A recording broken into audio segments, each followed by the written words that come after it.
औज़ुबिल्लाहिमिनश्शैतानिर्रजीम बिस्मिल्लाहिर्रहमानिर्रहीम अल्लाहुम्मा अफ़्तह अलैना हिकमतका वंशुर अलैना रहमतका या ज़ुल जलाली वल इकराम। अस्सलाम वालेकुम स्टूडेंट्स, आज का हमारा टॉपिक है 4.3.5 मेटालिक बॉन्ड। हम बॉन्ड को पढ़ रहे हैं। तो बॉन्ड क्या होता है? बॉन्ड जो फोर्स होती है जो दो एटम्स को आपस में कंबाइन करती है मॉलिक्यूल बनाने के लिए। यानी मॉलिक्यूल बनाने के लिए जो बॉन्ड जो है वो टेक पार्ट करते हैं, जो हिस्सा लेते हैं, तो उन एटम्स को मॉलिक्यूल में आपस में जोड़े रखने के लिए जो फोर्स होती है उसको बॉन्ड कहते हैं। बॉन्ड जो होते हैं वो कैसे बनते हैं? जब आउटर मोस्ट इलेक्ट्रॉन जो है वो या तो कंप्लीट ट्रांसफर हो जाते हैं या फिर शेयर करते हैं, तो उससे क्या है, बॉन्ड बनते हैं। अब हमने बॉन्ड जो कंप्लीट ट्रांसफर से बनते हैं वो हमने देखा कि वो बॉन्ड की कौन सी टाइप थी, आयनिक बॉन्ड। जो बॉन्ड उसकी शेयरिंग से बनते हैं, यानी इलेक्ट्रॉनों की शेयरिंग से जो बॉन्ड बनते हैं उनको कहते हैं कोवेलेंट बॉन्ड। और कोवेलेंट की बॉन्ड की ही आगे से एक टाइप हमने पढ़ी जिसको कहते हैं कोऑर्डिनेट कोवेलेंट बॉन्ड। तो आज हम फोर्थ टाइप जो है वो डिस्कस करेंगे, उसको पढ़ेंगे। वो क्या है? Metallic bond. अब मेटालिक बॉन्ड जो है वो नाम से ही जाहिर है, मेटालिक बॉन्ड है तो जाहिर है मेटल्स के बीच में होगा। अब जो है हमने पढ़ा कि आयनिक बॉन्ड जो होता है वो मेटल और नॉन मेटल के बीच में होता है, जबकि केमिकल बॉन्ड जो है वो नॉन मेटल्स के बीच में बनता है। लेकिन ये मेटालिक कोवेलेंट बॉन्ड जो है वो नॉन मेटल्स के बीच में बनता है, जबकि मेटालिक बॉन्ड जो है वो किस में, ये तो नाम मेटल्स का बॉन्ड है इसलिए इसका नाम ही वही रखा गया कि ये मेटालिक बॉन्ड है, यानी मेटल के बीच में बनता है। अब सबसे पहले हम देखेंगे कि मेटल्स जो हैं वो होती क्या हैं, तो जिनके दरमियान ये बॉन्ड बनता है। ये प्रोडक्ट टेबल में देखें, ये जो आपको दिया हुआ है ये थर्ड बी ग्रुप से ये सेकंड बी ग्रुप है। अब ये पुराने आईयूपैक नेम है, नए नेम में इसको थर्ड ग्रुप कहा गया। ये फोर्थ है, फिफ्थ, 6, 7, 8, 9, 10, 11 और 12।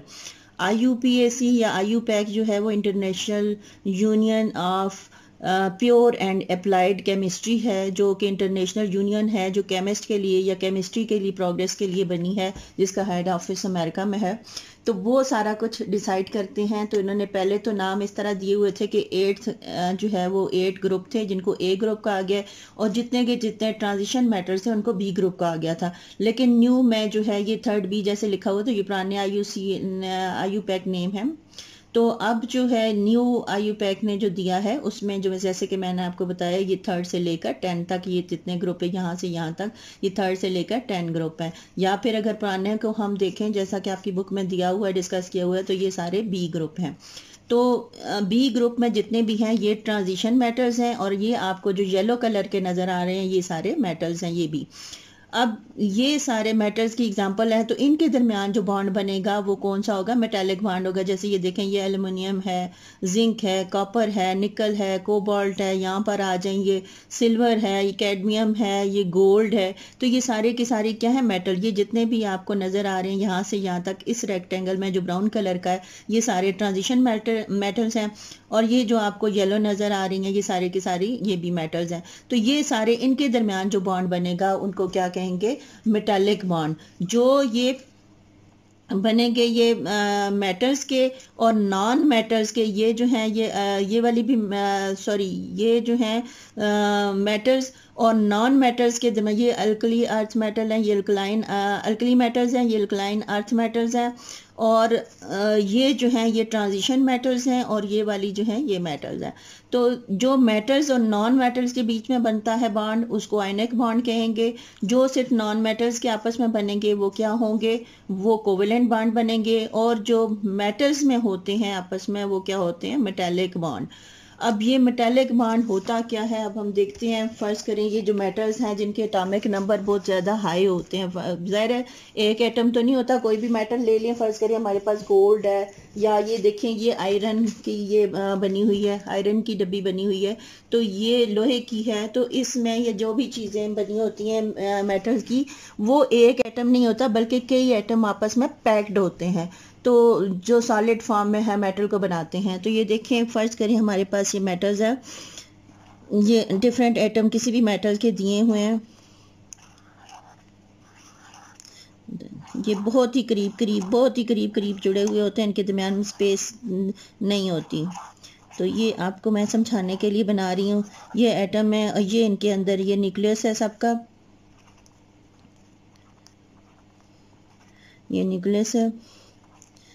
और इसके बाहर ये आपको बताया हुआ ये इसका आउटर मोस्ट है। इनर शेल हम नहीं बनाते, तो ये इसका न्यूक्लियस है और ये इसके आउटर मोस्ट शेल है। तो क्या होता है कि ये यहाँ से लेकर आउटर मोस्ट शेल का जो है वो इतना ज़्यादा डिस्टेंस होता है कि यहाँ इलेक्ट्रॉन जो है ये दरम्यान में न्यूक्लियस के ऊपर कौन सा चार्ज होता है, पॉजिटिव। ये पॉजिटिव चार्ज होता है न्यूक्लियस के में, तो हम यहाँ पे लिख लेते हैं ये पॉजिटिवली चार्ज न्यूक्लियस है। तो क्या होता है कि इनके दरमियान डिस्टेंस बहुत बढ़ जाता है क्योंकि इनके एटॉमिक नंबर हैवी बहुत ज़्यादा होते हैं। तो फिर क्या करते हैं, बहुत ज़्यादा एटॉमिक नंबर की वजह से ये पॉजिटिव चार्ज का इन्फ्लुएंस जो होता है ये जो आउटर मोस्ट शेल के जो इलेक्ट्रॉन्स होते हैं इनसे नहीं रहता। तो ये क्या करते हैं, ये यहाँ से इसके इन्फ्लुएंस से निकल जाते हैं। ये यहाँ से निकल के इधर ये जो फ्लोट करते रहते हैं पूरे इसमें, मूव करते रहते हैं ये इस पूरी लैटिस में। ये देखेंगे यहाँ से निकल गया, ये मजीद जो है इसके शेल में नहीं रहता बल्कि इधर उधर भागते रहते हैं। तो ये इलेक्ट्रॉन क्या करते हैं, आउटर मोस्ट शेल जो है ये इलेक्ट्रॉनों के ऊपर कौन सा चार्ज होता है, नेगेटिव। ये भी इलेक्ट्रॉन है, ये इनके शेल से निकल आए हैं, ये बीच में जो है ये ऐसे मूव करते रहते हैं। तो ये हर एक एटम का इर्द गिर्द जो है ये इर्द गिर्द जो है ये इलेक्ट्रॉन जो है ये इर्द गिर्द आ जाते हैं। ये सारों के निकले हुए हैं, ये किसी एटम के साथ बाउंड नहीं रहते बल्कि ये इलेक्ट्रॉनों का एक समंदर बना देते हैं। तो इसको कहते हैं, जो इस एटम से निकल के उनके बीच में लैटिस में फ्लो करते हैं, तो ये सी ऑफ इलेक्ट्रॉन जिसको कहते हैं, ये सी ऑफ इलेक्ट्रॉन बना देते हैं और इसमें दरमियान में फ्लो करते रहते हैं। तो क्या होता है कि ये इलेक्ट्रॉन जो होता है वह किसी भी एटम का पॉजिटिव चार्ज जो है वो चारों तरफ से इलेक्ट्रॉन से घिरा होता है, अट्रैक्ट करता है, जिसके दरमियान ये अट्रैक्शन फोर्स कायम हो जाती है। तो जो इसको आपस में सारे एटम्स को जोड़े रखती है, एक दूसरे के साथ जोड़े रखती है। तो ये जो फोर्स ऑफ अट्रैक्शन होती है पॉजिटिवली चार्ज न्यूक्लियस की, जो अपने इर्द गिर्द के मुख्तलिफ इलेक्ट्रॉनों से के दरमियान जो अट्रैक्टिव फोर्स होती है, इसको मेटेलिक बॉन्ड बोलते हैं। तो जिसकी वजह से ये मेटल के एटम आपस में जुड़े रहते हैं, तो ये क्या कहलाता है, मेटालिक बॉन्ड कहलाता है। तो मेटालिक बॉन्ड क्या होता है, the force of attraction between the positively charged nucleus to the sea of electron is called metallic bond. क्या है कि there are many metal present in the product table. जब आपको मैंने अभी दिखाया कि बहुत से मेटल्स होते हैं, एल्युमिनियम है, सिल्वर है, गोल्ड है, कॉपर है, प्लेटिनियम है, etcetera. Metals are form from atom not molecules. तो क्या कहते हैं, मेटल्स जो हैं वो उनके मॉलिक्यूल्स नहीं बनते क्योंकि वो केमिकली आपस में नहीं जुड़ते, बल्कि फोर्स ऑफ अट्रैक्शन के जरिए एटम जो हैं वो आपस में जुड़े रहते हैं, जिसकी वजह से वो मॉलिक्यूल नहीं बनाते बल्कि एटम्स ही रहते हैं। For examples, a sample of pure gold is formed of gold atoms. यानी जो प्योर गोल्ड है, जिसके जेवर भी बनते हैं, आपने देखे होंगे, आपके घरों में भी होंगे, जो ज्वेलरी होती है गोल्ड की, तो वो गोल्ड किसी और के साथ वो उसका केमिकल या कंपाउंड नहीं बना होता, मॉलिक्यूल नहीं बना होता, बल्कि वो प्योर गोल्ड के एटम होते हैं जो आपस में जुड़े होते हैं। The atom is in metallic solids are bonded tightly to each other. वो एक दूसरे के साथ टाइटली जो है वो जुड़े होते हैं। These bonds are neither ionic nor covalent. ये ना तो कोवेलेंट होते हैं ना ही आयनिक होते हैं, because they are neither form due to electron transfer, क्योंकि यहाँ पर इलेक्ट्रॉन की ट्रांसफर नहीं हो रही, not due to the sharing of electron, electron की शेयरिंग से भी नहीं हो रही। In metals we deal with different kind of bond called metallic bond. तो मेटल्स में वो डिफरेंट काइंड ऑफ बॉन्ड बनता है जो ना तो आयनिक होता है और ना ही कोवेलेंट होता है, क्योंकि ना तो वो कंप्लीट ट्रांसफर ऑफ इलेक्ट्रॉन से बन रहा है और ना ही वो शेयरिंग ऑफ इलेक्ट्रॉन से बन रहा है। तो ये डिफरेंट किस्म का मेटल में जो एटम्स को जोड़े रखता है वो डिफरेंट किस्म का बॉन्ड होता है, जिसको मेटेलिक बॉन्ड कहते हैं। The metallic bond can not be explained on the basis of ionic covalent bond और वॉन्डर वॉल्स फोर्सेस। अब वॉन्डर आपने आयनिक भी पढ़ लिया, कोवेलेंट भी पढ़ लिया, वॉन्डर वॉल फोर्सेस जो हैं ये आप आगे इसका जो आर्टिकल है इसको कम्प्लीटली आप पढ़ेंगे। तो सिंपली मैं आपको यहाँ पर बता देती हूँ कि जो एटमों को आपस में जोड़ के रखती हैं वो तो बॉन्ड होते हैं, लेकिन जो मॉलिक्यूलों को आपस में जोड़ के रखती हैं वो वॉन्डर वाल फोर्सेस होती हैं। वॉन्डर वाल फोर्सेस में ये 3 टाइप ऑफ फोर्स आ जाती हैं। एक तो डाइपोल डाइपोल इंट्रैक्शन है, क्या है 3 टाइप्स ऑफ इसमें होती हैं, ये आगे जाके आप पढ़ेंगे भी। तो आपको मैं यहाँ पर समझने के लिए जो है वो आपको मुख्तसर तौर पर बता देती हूँ कि वॉन्डर वाल फोर्सेस होती क्या हैं।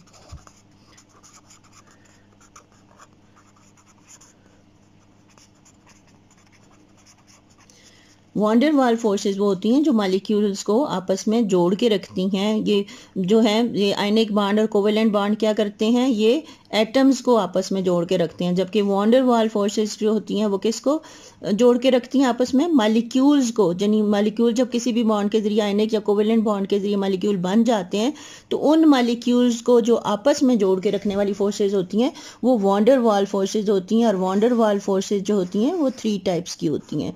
तो एक जो होती है उसको डायपोल डायपोल कहते हैं,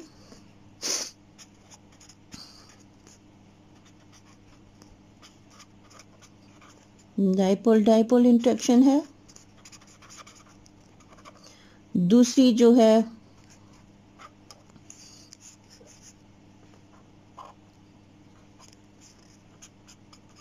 हाइड्रोजन बॉन्डिंग है।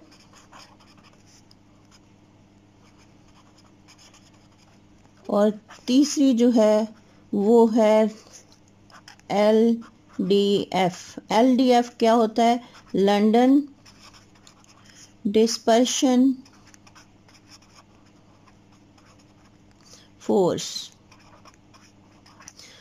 ये 3 टाइप की फोर्सेस हैं, इनको मिला के वॉन्डर वाल फोर्सेस कहते हैं। ये आगे जाके आप इसके बारे में डिटेल से पढ़ेंगे। तो यहाँ पर क्या कह रहा है कि जो ये मेटालिक बॉन्ड होते हैं इनको हम ना तो आयनिक बॉन्ड की बेस पे हम एक्सप्लेन कर सकते हैं, ना कोवेलेंट बॉन्ड भी कर सकते हैं, ना वॉन्डर वाल फोर्सेस भी कर सकते हैं। क्यों नहीं कर सकते, क्योंकि आयनिक बॉन्ड जो होते हैं वो एटमों के दरमियान बनते हैं कंप्लीट ट्रांसफर ऑफ इलेक्ट्रॉन से, कोवेलेंट बॉन्ड बनते हैं शेयरिंग ऑफ इलेक्ट्रॉन से, और वॉन्डर वाल फोर्सेस जो होती हैं वो एटम को नहीं करती बल्कि मॉलिक्यूल्स के दरमियान होती हैं। देयर आर वेरियस थेरीज, कुछ बहुत सारी ऐसी थेरीज हैं which explain the metallic bond, जो मेटालिक बॉन्ड को एक्सप्लेन करती हैं। The metallic bond can be explained on the basis of electron sea और इलेक्ट्रॉन गैस थ्योरी। जो थ्योरी ज़्यादा इंपॉर्टेंट हैं जो इस बॉन्ड को एक्सप्लेन करती हैं वो कौन कौन सी हैं, एक इलेक्ट्रॉन सी थ्योरी और एक इलेक्ट्रॉन गैस थ्योरी। अब ये क्या होती हैं, atoms in metal are bonded with each other in such a way that every atom is attracted from all sides by other atom. अब ये आपको बताए हुए हैं, ये एटम्स हैं, ये पॉजिटिवली चार्ज न्यूक्लियस है, इसका आउटर मोस्ट शेल है, लेकिन इलेक्ट्रॉन आउटर मोस्ट शेल में नहीं है, बल्कि ये देखें बीच बीच में सारे यहाँ से निकल जाते हैं। क्यों निकल जाते हैं, ये मैंने आपको बताया कि इनका साइज जो होता है बहुत बड़ा होता है। तो इसके जब जूं जूं डिस्टेंस ज़्यादा होता है, एटॉमिक साइज ज़्यादा होता है, तो इसके पॉजिटिवली चार्ज न्यूक्लियस का इंट्रैक्शन आउटर मोस्ट इलेक्ट्रॉन से कम हो जाता है, जिसकी वजह से वो आज़ाद हो जाता है। यानी जैसे आप ये देखें कि जब क्लास में बच्चे बैठे होते हैं तो फ्रंट सीट वाले की डायरेक्ट कांटेक्ट होता है टीचर से, तो वो उसके ज़्यादा वो उसकी जो अटेंशन होती है फ्रंट सीट पे जो बच्चे बैठे होते हैं उनकी ज़्यादा होती है, क्योंकि उनको पता है कि इधर उधर किया तो टीचर देख लेंगे। लेकिन जो सबसे पीछे बैक पे बैठे होते हैं तो उनकी और टीचर के दरमियान जो होता है वो डिस्टेंस ज़्यादा होने की वजह से पीछे बैठे लोग अपनी मस्तियाँ करते रहते हैं, शरारतें करते हैं। वो उन्हें पता है कि टीचर को पता नहीं चलेगा, क्योंकि इन्फ्लुएंस टीचर का ज़रा पीछे थोड़ा सा कम हो जाता है। तो यही हाल यहाँ पर होता है कि इलेक्ट्रॉन जो होते हैं इसके इन्फ्लुएंस से थोड़ा निकल जाते हैं, तो ये ऐसे घूमते रहते हैं पूरे लैटिस में। तो ये जो है इलेक्ट्रॉन घूमते रहते हैं, तो ये यहाँ से निकल जाते हैं और इनका फिर इंट्रैक्शन एक की बजाय अपने ही न्यूक्लियस की बजाय सबके साथ हो जाता है। तो क्या होता है, the metal are bonded with each other in such a way that every atom is attracted from all side by other atom, कि हर एक अदर एटम से अट्रैक्ट होता है। क्यों होता है, क्योंकि उसके इलेक्ट्रॉन्स की वजह से। In the metal lattice, metal atoms lose their outer electrons and become positively charged ion। जो इन्होंने जो है वो इसको निकाल दिया तो पॉजिटिवली बन गए। The outer electrons of the atom no longer belong to any metal atom, वो किसी के अब बिलोंग नहीं करते बल्कि सबके बीच में घूमते रहते हैं। And are said to be delocalized, यानी वो अब लोकलाइज का मतलब होता है जो एक ही जगह पे परमानेंट रहे, तो वो delocalized अपनी जगह से हट जाते हैं, delocalized हो जाते हैं। Which means that they do not belong to any one atom but move freely between the metal ion like a cloud of negative charge। वो क्योंकि इलेक्ट्रॉनों के ऊपर नेगेटिव चार्ज होता है तो वो क्लाउड की तरह नेगेटिव चार्ज का क्लाउड होता है जो कि बीच में जमा रहता है।